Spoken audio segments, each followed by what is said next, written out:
মার্কিন president Donald Trump ও ধনকুবের Elon মাস্কের সঙ্গে সম্পর্ক এখন আদায় কাজ করায়। এ অবস্থায় নতুন এক ঘোষণা দিলেন প্রযুক্তি বিশ্বের শীর্ষ ব্যক্তি ইলন মাস্ক। আমেরিকা পার্টি নামে একটি রাজনৈতিক দলের যাত্রা শুরু করতে যাচ্ছেন তিনি। নিজের সামাজিক যোগাযোগ মাধ্যম প্ল্যাটফর্ম এক্সে দেয়া এক পোস্টে এই ঘোষণা দেন মাস্ক। পোস্টে ইলন মাস্ক জানান, নতুন দলটির নাম আমেরিকা পার্টি। যুক্তরাষ্ট্রের দুই প্রধান রাজনৈতিক দল রিপাবলিকান ও ডেমোক্র্যাটদের দিকে চ্যালেঞ্জ ছুড়ে দিয়ে এই দল গঠনের ঘোষণা দিলেন মাস্ক।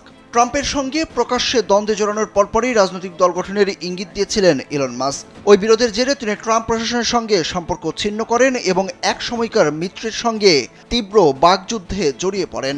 কামন ব্রো, এসব অনেক কিছু আসবে আর যাবে, এক্সপার্ট কিন্তু থেকেই যাবে।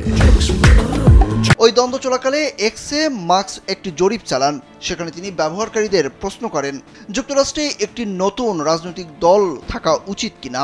শনিবার নিজের পোস্টে সেই জরিপের কথা উল্লেখ করে মাস্ক লিখেন, দুইয়ের বিপরীতে এক ভোটে আপনারা নতুন রাজনৈতিক দল চেয়েছেন, আপনাদের সেই দল দেয়া হচ্ছে। বিবিসির প্রতিবেদন থেকে জানা যায়, শনিবার পর্যন্ত দলটি যুক্তরাষ্ট্রের নির্বাচনী কর্তৃপক্ষ ফেডারেল ইলেকটোরাল কমিশনের কাছে আনুষ্ঠানিকভাবে নিবন্ধিত হয়েছে কিনা সে খবর নিশ্চিত নয়।